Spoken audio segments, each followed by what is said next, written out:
नमस्कार, आप देख रहे हैं टीवी 45 और मैं अनुज कुमार पांडे। आप आज मैं खड़ा हूं इटखोरी प्रखंड के परियोजना बालिका उच्च विद्यालय में और मैं दिखाने का प्रयास करता हूं कि बालिका उच्च विद्यालय जो कागजों में बेहतर दिखता है, जो बालिकाएं कागजों में बेहतर तरीके से यहाँ से पठन पाठन कर रही हैं, ये दिखता है। क्या यह हकीकत है या नहीं, मैं आपको और दिखाने का प्रयास करता हूं। आप देख सकते हैं परियोजना बालिका उच्च विद्यालय इटखोरी चतरा। मैं अब अंदर पहुंचता हूं और अंदर पहुंचकर मैं दिखाने का प्रयास करता हूं कि इस जो विद्यालय है इसकी स्थिति क्या है। ये देख सकते हैं अपने पीछे, मैं अपने कैमरा पर्सन को कहूंगा दिखाने के लिए अपने पीछे। ये देख सकते हैं ये परियोजना बालिका विद्यालय इटखोरी का बिल्डिंग है। ये बिल्डिंग आप जो एक भूत खंडर की तरह दिख रहा होगा, लग रहा होगा कि कोई खंडर है, एक पुरानी बिल्डिंग है जो धराशायी होने पर है। जी नहीं, ये धराशायी नहीं होने पर है, बल्कि इस पुरानी बिल्डिंग में, इस टूटे फूटे बिल्डिंग में आज यहाँ के सैकड़ों बच्चे पढ़ रहे हैं और अपने जीवन के अंतिम दिन गिन रहे हैं। मैं इसलिए ऐसा कर रहा हूं कि मैं आपको दिखाऊंगा इस बिल्डिंग के नीचे का जो स्थिति, जो मंजर है वो काफी भयावह है। यहाँ जो बच्चे हैं, जो बच्चियां हैं, जो पढ़ रही हैं बच्चियां इस विद्यालय में, वो बच्ची अपने जान हथेली पर लेकर पठन पाठन कर रही है। आप समझ सकते हैं कि जो बच्चियां हैं, हर बाप का, हर माँ बाप का जो बच्चियां प्यारी होती है, उन बच्चियों को विद्यालय भेजा जाता है पढ़ने के लिए ताकि उनका एक स्वर्णिम भविष्य हो। लेकिन आप देखेंगे कि उन बच्चियों के साथ जो जिला प्रशासन है, झारखंड सरकार है, वो किस तरह से दोहरा नीति अपना रही है, किस तरह से उनके साथ में उनका शोषण कर रही है। मैं शोषण इसलिए कह रहा हूं क्योंकि ये जो आज भवन जब देख रहे हैं, इस भवन के अभाव में, इस चिलचिलाती धूप में 12 बजे उन बच्चियों को बरामदे में धूप के बगल में अपने पसीना को पोंछते हुए पढ़ना पड़ता है।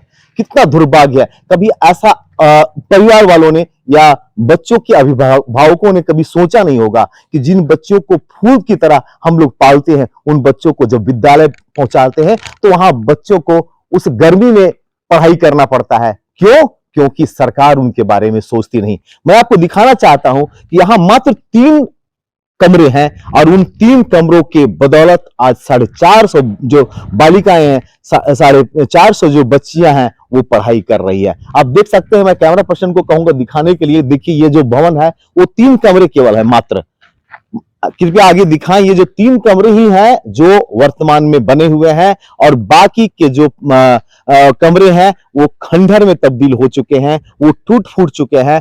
और ये जो देख सकते हैं, जो हमारे पीछे जो देख रहे हैं, ये बड़ा दुर्भाग्य है कि ये भवन 13 कमरों का यह भवन 2012 में बनना शुरू हुआ था और जिला परिषद के द्वारा ये जो भवन आप देख रहे हैं, 13 कमरों का भवन जिसमें शौचालय भी था, ये बनना स्टार्ट हुआ था। लेकिन दुर्भाग्य मानिए कि जो कार्य जो था उसके जेई शायद ललन दुबे या कुछ नाम था उनका, मैं याद नहीं आ रहा मुझे, तो उन्होंने शुरुआत किया था, वही अभिकर्ता थे और एक अनियमितता के तहत आज वो जेल में है। और ये जो आप देख सकते हैं वो हाथी का दांत साबित हो रहा है। आज वर्षों से ये उसी तरह से खड़ा है जैसे पूर्व में था और यहाँ के जो बच्चे हैं वो ठगे रह जा रहे हैं।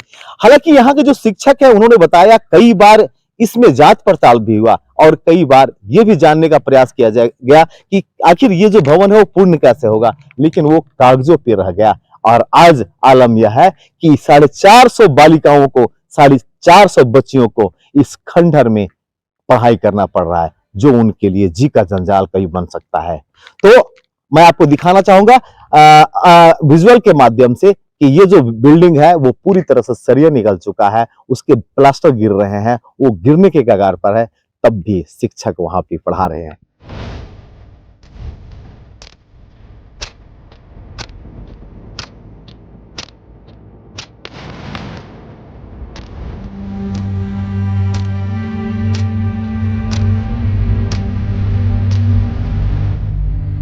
अभी हम इस बालिका विद्यालय के जो प्रभारी शिक्षक है, प्रभारी प्राचार्य हैं विनीत कुमार, उनसे बात करने का प्रयास करते हैं और जानने का प्रयास करते हैं कि क्या कुछ परेशानी है इनके साथ इस विद्यालय में? मेरा नाम विनीत कुमार हुआ और मैं इस विद्यालय में प्रभारी प्रधानाध्यापक के रूप में पिछले 3 वर्षों से कार्य कर रहा हूँ। मेरा नियुक्ति इस विद्यालय में अगस्त 2019 में हुई हो और तब से मैं विगत 5 वर्षों से यहाँ पे कार्य कर रहा हूँ। और जब इस विद्यालय में मैं आया तो कई प्रकार की यहाँ पे विद्यालय में समस्या थी। बच्चों को शौचालय नहीं था, पीने के लिए स्वच्छ जल उपलब्ध नहीं थी। विद्यालय के सामने नाली की टूटी हुई थी, बिल्डिंग का समस्या था। लेकिन 2-3 वर्षों में सर से वीडियो सर से या फिर डीओ सर से बात हुई है और कई प्रकार की समस्याओं का समाधान पा लिया गया है। जैसे बच्चियों के भी शौचालय की दिक्कत नहीं है। यहाँ से हाई वोल्टेज करंट भी गुजरी हुई है, तो उसके नीचे किसी भी प्रकार का कोई प्रोटेक्शन नहीं था। तो उसमें जाली लगवाया गया, विद्यालय के सामने का नाली बना दिया गया, स्वच्छ जल का उपलब्ध करवा दिया गया। लेकिन अभी मुख्य तौर पे विद्यालय में 2 समस्या है, एक बाउंड्री की समस्या और एक भवन की समस्या। सर सामने आपका एक खंडहर सा एक बिल्डिंग आपके विद्यालय में ही है, क्या मामला है उसमें, क्यों ये लंबित पड़ा हुआ है? सर इसमें विशेष तो हमें नहीं पता है, लेकिन यह मामला शायद 2009-10 का है और ये विद्यालय बन रही थी, लेकिन यह विद्यालय अधूरा ही रह गई और इसमें कुछ विशेष पता नहीं है सर मुझे। तो आज तक वो जैसे का तैसे पड़ा हुआ है? हाँ सर, इस बीच में इससे बात हुई थी सर से, डीओ सर से, तो उन्होंने आश्वासन भी दिए कि बहुत जल्द विद्यालय का कार्य प्रारंभ होगा। और उसके बाद जो जेई थे वो बाउंड्री का भी नापी लेके गए हैं और विद्यालय भवन का भी नापी हुई है, लेकिन अभी कार्य प्रारंभ नहीं हुआ है। और ये कार्य अभी कहाँ तक पहुंचा है इसके बारे में बता पाना थोड़ा कहीं ये फाइलों में सिमट कर तो नहीं रह गया? अब इस पे हम कुछ नहीं बता पाएंगे सर, चूंकि सर से बात हुई है और इधर भी बात हुई है, तो बोले कि बहुत जल्द विद्यालय का भवन निर्माण होगा, लेकिन ये कब तक निर्माण होगा ये हम नहीं बता पाएंगे। आप प्रभारी प्राचार्य हैं और बच्चों का एक आरोप है कि यहाँ जो सरकार द्वारा जो स्मार्ट बोर्ड लगाया गया है वो बोर्ड अपडेट नहीं है, वो बंद पड़ा हुआ है वर्षों से। नहीं सर, वर्षों से नहीं, 1 साल तो बोर्ड लगाया हुआ ही हुआ, लेकिन शुरुआती समय में यह स्मार्ट जो प्रोजेक्टर था वो चला, लेकिन उसमें प्रॉब्लम आ गया, अभी नहीं चल पाया है। और जो कंपनी ये बोर्ड लगाई है उनसे बात हुई है, लेकिन अभी तक वो बोर्ड नहीं बन पाया है। कितने दिनों से बंद पड़ा हुआ स्मार्ट बोर्ड? जब ये नया सेशन स्टार्ट हुआ है, 1 मंथ हुआ है नया सेशन, और नया सेशन में ये प्रोजेक्टर है वह 1 भी दिन नहीं चल पाया। तो आपने इसकी सूचना वरीय अधिकारी को दी? ये जिस कंपनी के द्वारा ये स्मार्ट क्लास संचालित है उन्हें सूचना दी है और आश्वासन भी मिला कि बहुत जल्द उसको ठीक कर लिया जाएगा, लेकिन अभी तक नहीं। जल्द में 1 साल हो गया? नहीं, 1 साल पहले बोर्ड लगा है ये प्रोजेक्टर, तो अभी तो नया सेशन जो बच्चों का नया सेशन स्टार्ट हुआ है। एक ये जून से स्टार्ट हुआ, गर्मी छुट्टी के बाद नियमित रूप से चल रहा है और उससे पहले सिर्फ 10th की कक्षाएं होती थी, लेकिन गर्मी छुट्टी के बाद ये जुलाई से सेशन स्टार्ट हुआ है 9th और 10th दोनों का, उसके बाद स्मार्ट क्लास ही नहीं चला है। तो आप समझ सकते हैं कि ये जो मूलभूत जो समस्याएं हैं, यहाँ के जो प्रभारी प्राचार्य उन्होंने खास तौर पे कहा कि बच्चे इनके पास 450 के आसपास हैं, लेकिन रूम 4 है। साथ ही जो बच्चों का आरोप था कि यहाँ जो स्मार्ट क्लासेस जो चला जा रहा है, जो सरकार द्वारा सुविधा उपलब्ध कराया गया, वो बंद पड़े हैं। तो सर ने साफ तौर पर कहा कि ये जो जिस कंपनी के द्वारा आया है उसे सूचना दी गई है, लेकिन अभी तक कंपनी ने इसे ठीक ठाक नहीं करवाया है। विद्यालय के एक पुराने शिक्षक हैं और मैं इनसे जानने का प्रयास करता हूँ कि क्या है पूरा मामला। सर क्या नाम हुआ आपका? मेरा नाम पुरुषोत्तम हुआ और 2019 ईस्वी से मैं इस विद्यालय में कार्यरत हूँ। और 2019 में हम लोग जब यहाँ आए थे तो पहले तो शिक्षकों की ही कमी थी। हम लोग यहाँ 4 शिक्षक नवनियुक्त होकर के आए थे और एक पुराने हमारे हेड सर थे, उनके साथ हम लोग कार्य किए। विद्यालय भवन का जो मुद्दा है ये उस समय से ही हम लोग देखते आ रहे हैं। विद्यालय भवन पूर्णतः जर्जर है। 3 किस्तों में ये बिल्डिंग लगभग बनी हुई है, लेकिन तीनों पूर्ण रूपेण जर्जर है। मात्र जिस बिल्डिंग में हम लोग अभी बैठे हुए हैं यही कक्षा और इसके बगल वाली कक्षा थोड़ी अच्छी स्थिति में है। बाकी जो बिल्डिंग जो है वो पूर्णतः जर्जर स्थिति है। स्थिति इतनी गंभीर है कि बरसात के मौसम में तो छतें से पानी चूती है, छत का कंक्रीट सीमेंट जो है वो टूटकर, सीलिंग टूट कर बच्चों के सर पे गिरता है। कभी कभी तो पिछले वर्ष ही 2-3 बच्चों के कंधे पे, सर पे भी गिरी थी, तो उनको फिर हॉस्पिटल में ले जाकर के मरहम पट्टी भी करवाना पड़ा था। इनसे कभी बच्चे यहाँ पे जख्मी भी हुए हैं? बिल्कुल, पिछले साल 2 बच्चियां जख्मी हुई थी, उनको हॉस्पिटल में जाकर मरहम पट्टी भी करवाना। यहाँ तक कि कभी टीचर के भी सर पे गिरते हैं। ऑफिस का स्थिति भी जर्जर है, वहां भी टीचर लोग बैठे हुए रहते हैं तो ऊपर से सीमेंट टूट कर, सीलिंग छत की छतें जो है टूट के उनके सर पे गिरती रहती हैं। यह जो हमारा पूरा बिल्डिंग का जो प्रांगण है, स्कूल का जो प्रांगण है, ये करीब 3 भागों में बटा हुआ है। सबसे पुराना वाला प्रांगण बिल्डिंग का स्थिति वो है, उसमें करीब 1, 2, 3 कमरे हैं और एक ऑफिस इसमें चलता है। तीनों कमरे जर्जर स्थिति में, 2 तो बंद हो चुकी हैं, एक में हम लोग कक्षा इसलिए चलाना पड़ता है ताकि क्योंकि हमारे पास कक्षाओं की कमी है और बच्चों की संख्या हमारे पास बहुत ज्यादा है। 3 से 4 कक्षाओं में 500 बच्चों को बिठाना हमारे लिए संभव नहीं है और एक कक्षा की कैपेसिटी भी हमारे पास 50 से 60 बच्चे को ज्यादा बिठाने की नहीं है। आप यहाँ भी देख सकते हैं कि एक गर्मी के मौसम में भी हमें एक बेंच पे कम से कम 4 से 5 बच्चों को बिठाना पड़ता है एडजस्ट करने के लिए, क्योंकि हमारे पास जगह नहीं बिठाने का। यहाँ तक स्थिति है कि बाहर में फिर इतनी गर्मी में फिर दर्री पे बच्चों को बिठाना पड़ता है, जहाँ पे हवा का सुविधा भी पूर्ण रूप से नहीं है, पंखा नहीं है चलता है, तो इन गर्मियों में बच्चियों को सामना करना पड़ता है इन विषम परिस्थितियों का। सर यहाँ कुछ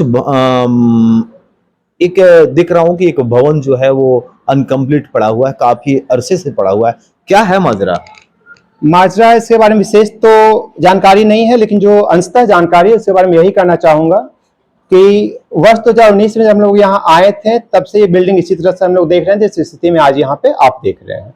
हम लोगों ने इसके लिए एप्लीकेशन भी लिखा अपने उच्च पदाधिकारियों के पास और कई बार तो कार्रवाई के रूप में वहां से जेई को भी भेजा गया और हमारे रहते भर में करीब इस प्रांगण का 3 से 4 बार मेजरमेंट होकर गया, बाउंड्री के लिए, बिल्डिंग के लिए।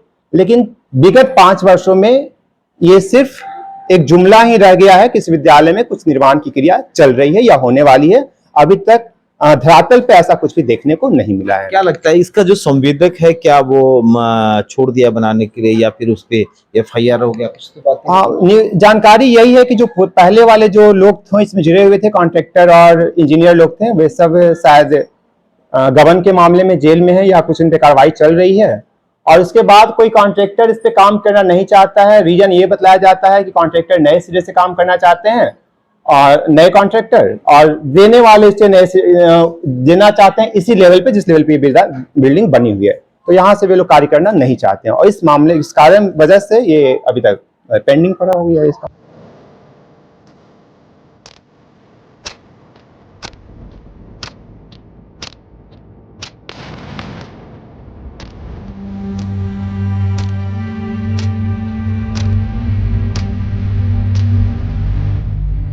जानते होंगे कि शिक्षा का मंदिर एक ऐसा स्थल होता है जहां बच्चों का भविष्य निर्माण होता है। सरकार भी इसके लिए कई दावे कर रही है कि हमारा जो कार्यक्रम है, जो बच्चों के प्रति हमारी जो निष्ठा है, सरकार उस पर पूरा काम कर रही है। लेकिन इस रियलिटी टेस्ट में मैं आपको दिखाऊंगा कई दावे सरकार के फेल हो रहे हैं।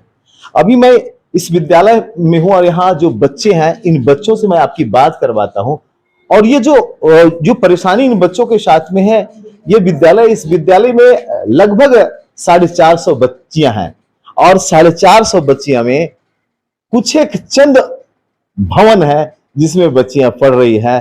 किसी तरह से आप कह सकते हैं भेड़ बकरी की तरह इन बच्चों को इस विद्यालय में पढ़ने पर मजबूर होना पड़ रहा है। इसमें ये जो परेशानी है इनके साथ में, ये निश्चित मानिए कि सरकार इनके साथ इनको परेशान कर रही है। इन बच्चों से मैं जानने का प्रयास करूंगा और ये हमारा एक प्रयास होगा कि इस तस्वीर को आप तक पहुंचाऊं, आपको रूबरू करूं। बेटा क्या नाम हुआ तुम्हारा? निकिता कुमारी। अच्छा ये बताओ कि अभी आपके विद्यालय में कितने बच्चे हैं? लगभग 400 से पार है। 400 से पार हैं। तो क्या किस तरह की है पढ़ाई, कैसी होती है? पढ़ाई यहाँ अच्छी होती है। अच्छी पढ़ाई होती है? हाँ। टीचर सभी एकदम टाइम से अपना क्लास हाँ, करते हैं? सब टीचर टाइम से आते हैं। तो बड़ी परेशानियों के साथ क्या है? हमारे यहाँ बड़ी परेशानी ये है बिल्डिंग की। अच्छा। बरसात में और हम लोग को प्रॉब्लम होता है, पानी चूती है और फिर इधर बाउंड्री की प्रॉब्लम है हमें। तो ये बताओ कि अभी कितना भवन यहाँ पे है आप लोग को यहाँ पे पढ़ने के लिए? 4 मात्र 4? 4 4 में 400? हाँ, कैसे पढ़ते हो आप लोग इसमें पहले तो एडजस्ट करके। एडजस्ट करके? आप समझ सकते हैं कि 400-450 जो बच्चियां हैं 4 भवनों में कैसे रहते होंगे। मैंने विजुअल्स के माध्यम से आपको दिखाने का प्रयास किया हूं कि जिस पर 2 बच्चियों को पढ़ना चाहिए, 2 बच्चियों को केवल होमवर्क करना चाहिए या फिर पढ़ाई करना चाहिए, आज इस पर 4 बच्चियां हैं। और दूसरी बात, एक ऐसी भी तस्वीर मैं आपको इस विजुअल में दिखला रहा हूं कि जो बच्चियां हैं इनके पास, चूंकि ये गर्मी का टाइम है, अभी जब व्यक्ति गर्मी से तरबतर है, वैसे में 4 बच्ची एक सीट पर नहीं बैठ पाते हैं, तो बच्चियों को जमीन पर बैठना पड़ता है। और जमीन भी जो पूरी तरह से छत विछत है, टूटा हुआ है। मैं कई लोगों से और कई बच्चियों से आपको और वेट करवाऊंगा और जानने का प्रयास करूंगा कि किस तरह का ये जो व्यवस्था है, जो सरकार दावे कर रही है कि जो विद्यालय है उसको जो मूलभूत सुविधाएं हैं वो सरकार मुहैया कर रही है। बड़े बड़े होर्डिंग में आप देख सकते होंगे कि मुख्यमंत्री बता रहे हैं कि मैंने स्कूल के लिए किया, बच्चों को उनका ड्रेस मिल रहा है उनको। लेकिन जो मूलभूत जो सुविधाएं, जहां बच्चियां पढ़ेंगी, जिस भवन में, आप समझ सकते हैं कि भवन का जो स्थिति है वो आज न कल ये भवन गिर सकता है।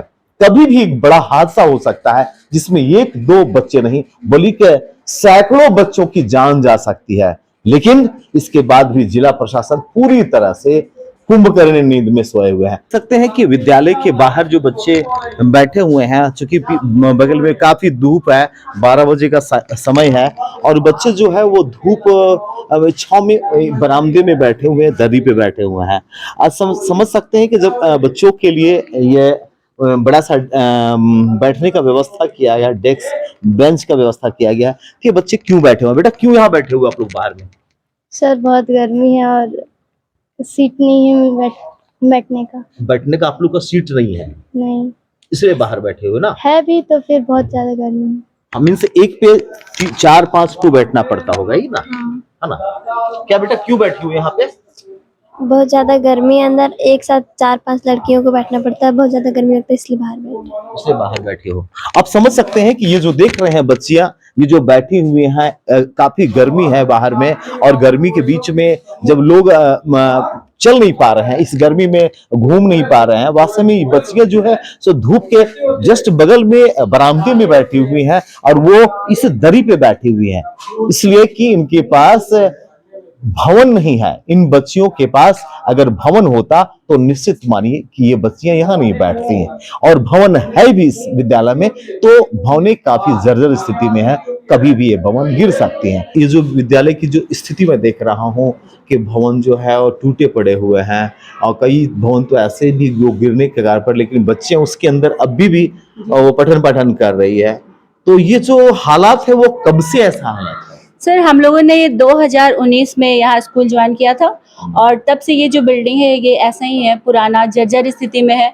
लेकिन ये क्योंकि चौक का स्कूल है तो सारी बच्चियाँ, और गर्ल्स स्कूल है स्पेशली, तो यहाँ बहुत सारी बच्चियों का नामांकन है। ज़्यादातर 500 से अधिक बच्चियाँ यहाँ हैं, लेकिन यहाँ बैठाने के लिए हम लोग के पास बिल्डिंग नहीं है, क्लासरूम का बहुत अभाव है। तो अभी आप देखे होंगे कि कुछ बच्चियाँ बाहर भी बैठी हुई हैं, क्योंकि क्लास जो है वो बच्चों से फुल हो जाता है। तो हम लोग कहाँ बैठा है, हम लोग के पास अभी फिलहाल सिर्फ 4 कक्षा है जो हम संचालित करने योग्य है, वो भी बरसात के दिनों में स्थिति बहुत खराब हो जाती है, लेकिन मजबूरी बस हम लोग को क्लास लेना है तो हम लोग बच्चों को वहीं बैठाते हैं सर।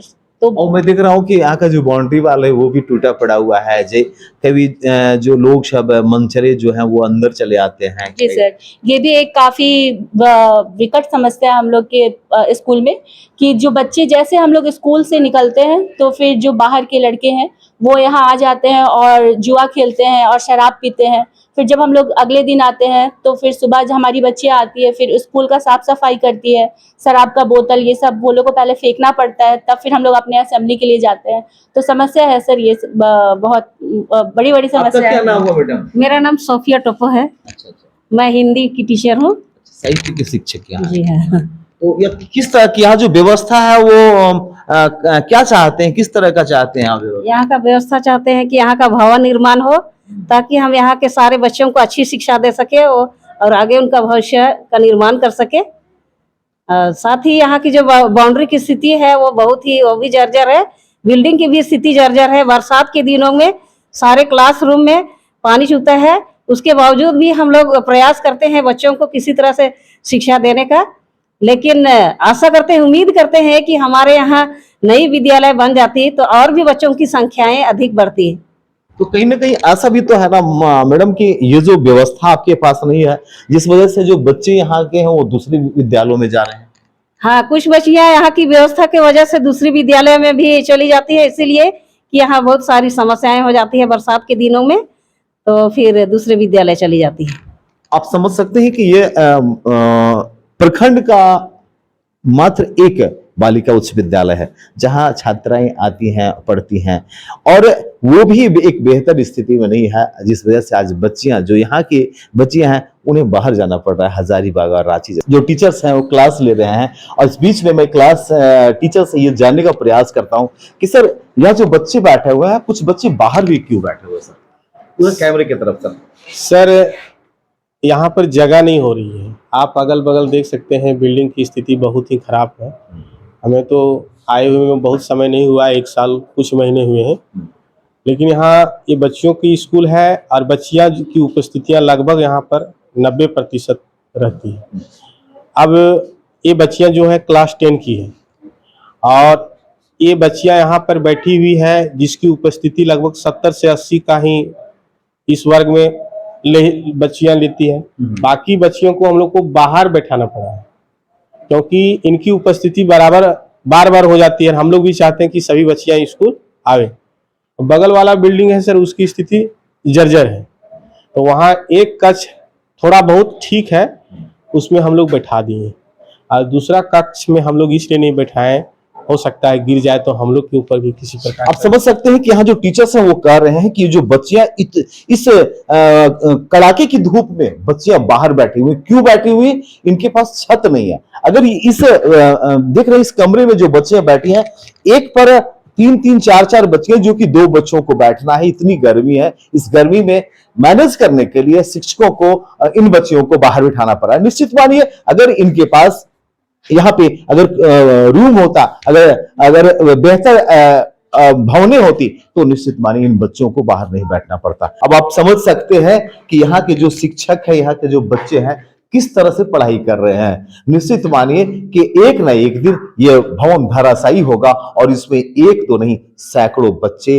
मिट्टी पलीत हो गया। और जानते हैं, इसका पूरा का पूरा असर जाएगा इस व्यवस्था को, जिला प्रशासन को, सरकार को, क्योंकि सरकार दावे लाख करती है, लेकिन होता कुछ और है, जो आप देख सकते हैं। मैं कहूंगा अपने कैमरा पर्सन से कृपया आप आगे आए, थोड़ा सा आकर दिखाएं। अब देख लीजिए, ये जो स्थिति है भवन का, कितना गिरा, कितना टूट कर देखिए गिरा है। ये ऊपर का सरिया दिख रहे हैं, ये प्लास्टर टूटा हुआ है नीचे, और इसके नीचे आज शिक्षक बच्चों को शिक्षा दे रहे हैं। कितना दुर्भाग्य है कि देख सकते हैं कि आज इन बच्चों को जो मूलभूत सुविधाएं जो विद्यालय में होनी चाहिए वो नहीं मिल पा रहा है, और इसी वजह से आज यहाँ के जो बच्चे हैं, जो छात्र हैं, और आपको मैं एक जानकारी दे दूं कि यहाँ के जो छात्र हैं, इससे पहले जो रिजल्ट हुआ है, वो बच्चों ने हैरत अंगेज रिजल्ट दिया है, बेहतर रिजल्ट दिया है। यहाँ के जो बच्चे हैं वो प्रखंड टॉपर किए हैं। इसी विद्यालय के बच्चियां प्रखंड टॉपर बनी है, और आज उन बच्चियों को पढ़ने के लिए ये जो स्थिति है वो सामने है।